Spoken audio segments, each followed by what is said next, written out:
You're watching Liquid Lunch on Biz TV. I'm Frank Morano with two of my favorites, breaking it down from the left and the right, all the issues that you need to know about in order to cast an informed vote this November and have an informed conversation if you ever do have a job to go back to and a workplace that will welcome you back in it.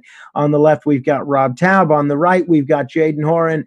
Rob, let me ask you, you have been a Biden proponent from the very beginning of this election season, unlike a lot of the people that we've had on this show sitting in your chair. I'm curious, who do you think he should pick as a running mate? Who do you think does him the most good politically at this point? I've always liked Klobuchar. I just think she's the best choice all around. From my sources, at least, this is, an eternity ago, last summer, Klobuchar was a lock, but I don't know if that's true now. I just think that's the logical choice. But who knows what the powers that be want? I think that they're all misguided because they think that this is going to be an easy race and that they're going to defeat Trump like a steamroller. And Democrats are just calling it wrong all the time. They don't have their boots on the ground, Frank. A real journalist, I walked 7 miles the other day all over Manhattan. I suggest our mayor and our governor come put their boots on the ground. And people that like Mika Brzezinski and Joe Scarborough that want to talk about this stuff, let them go see how real people are living. It'll be an eye-opener. Jadan, I don't imagine you're going to be high on Joe Biden's list of potential advisors to work on his campaign, but if you were to put on your Biden consultant cap for a minute, who do you think would do the former vice president, the most good at this point? I have to agree with Rob. If I were a Joe Biden, I think naturally I would choose Klobuchar. From what I know of her politically in DC, she has very sharp elbows. That can be a compliment or that can be a negative in politics. But look, Biden people, the Democratic Party, want to please progressives. And I don't think Amy Klobuchar is a progressive pleaser. I don't believe they think they need to run to the middle. They think that Joe Biden is the entire middle of the country, and therefore they can pick, Kamala Harris. They can pick, for God's sakes, Elizabeth Warren, or some Bernie Bros' real dream of picking Bernie Sanders himself. So let me ask you about that. So Bernie was on, he did his first interview yesterday on ABC's This Week since leaving the campaign trail. He basically said that he expects most of his supporters to vote for Biden.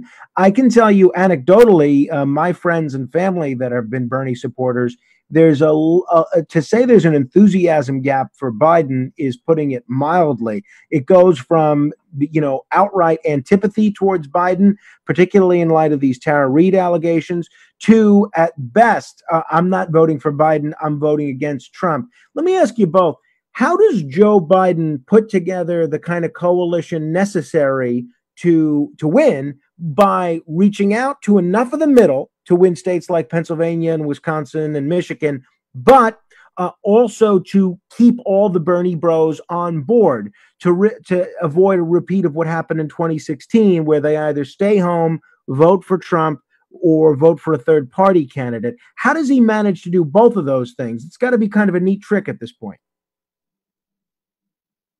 I think what's going to happen first is that we have to see what happens with Corona, because the Democrats could really have made a calculated error with trying to lock us down and control us as much as they do.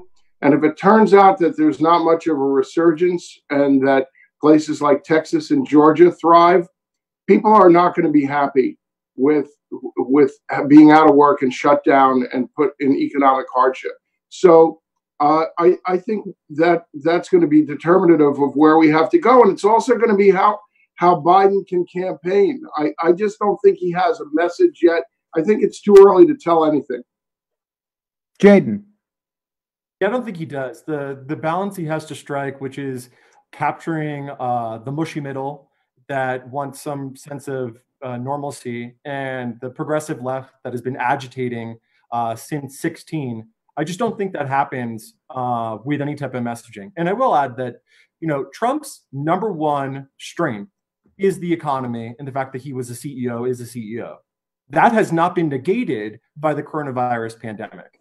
Biden's number one claim, a return to normalcy, has been negated by the coronavirus pandemic. No one even remembers what normalcy is. It wasn't pre-Trump. It was pre 3 weeks ago, three months ago. And so I don't really believe that he has the message and he needs to get one. And the message needs to be that the country can be better. But how do you take that message from Trump when that's his whole mantra? Final point, Rob, we've been hearing a lot from President Obama recently. He was picked up in an audio recording that I think was reported by Yahoo, bashing the Trump administration's response to the coronavirus. It was then reported that he commented on the Flynn allegations, talking about perjury, which Flynn was never charged with. And now he does this commencement address over the weekend in which he appears to take some very direct shots at Trump while not naming him by name. I'm curious, what role do you think Barack Obama will play in this campaign? What role would you like to see him as a Democrat play in this campaign? And how do you game that out? Does Joe Biden kind of need to be his own man, or should he be running to cover himself in Barack Obama's aura? Obama hasn't made a decision to really step forward because, as you said, he didn't even name Trump. I mean, Trump just tweeted earlier, just one word, loser, and then he had a video of Romney beneath him. So I think Obama's been pretty kind so far. I think if Trump keeps pushing it, what we could see is a unification of Obama, Clinton, and, believe it or not, yes, George W. Bush, not necessarily supporting Biden, but condemning Trump. Jadan, Barack Obama, what do you see his role as being in this presidential campaign, either behind the scenes or behind the scenes or out front? I think the Obama advisors have always been keenly aware that he needs to be above the fray. There's this kind of apotheosis of Barack Obama that they're expecting him being the first African-American president, especially down the road, maybe 15, 20, 30 years. And they're not going to mortgage that for Joe Biden. They're not going to mortgage that for 2020 because his legacy is not negated by anything he does proactively, but it will be negated if he sits around and becomes or if he becomes a re-partisan president instead of a post-partisan president. Well, we still have the issue, gentlemen, don't we, of who leaked the fact that General Flynn was unmasked in these conversations with Ambassador Kislyak in these classified intercepts. Who leaked that to David Ignatius of the Washington Post and to the New York Times? Irrespective of what we may think of General Flynn or what he was charged with, I mean, it is a crime to leak classified intercepts. It seems to be a lot of Obama people at the heart of this unmasking scandal. Does that put a dent in the Obama legacy at all, potentially? Either one of you that wants to take this, you're welcome. No. No. All right. No, I don't think so. And I think I agree with Jadan in terms of the way Obama handles himself.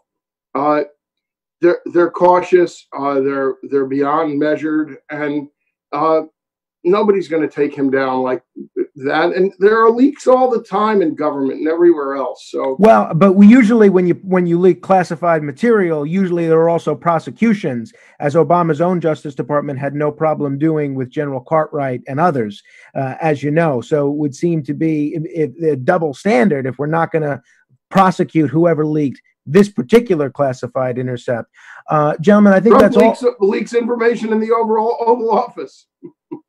Right. Well, as you know, Rob, the president has the right to choose to declassify anything he wants. It's once you leak classified intercepts that it becomes a tough situation. Gentlemen, thank you very much. I hope you'll both come back soon. Anytime. All right. We have a lot more for you on Liquid Lunch on Biz TV. We're going to get into where we are with the stock market, which is going up like a rocket ship today. We're going to check in with John Tobacco, who, as our Facebook audience knows, was surrounded by law enforcement moments ago at Cargo Cafe. Hopefully he hasn't been arrested. If he has been arrested, I'm hoping our producer Nico has the money to bail him out of jail, because I certainly don't. But we'll see what happens. This is the kind of drama you can only find here on Liquid Lunch on Newsmax TV. We'll be right back. Don't go anywhere, folks. There's nowhere else to be. You got to stay home. So stay home and watch us. This is Liquid Lunch.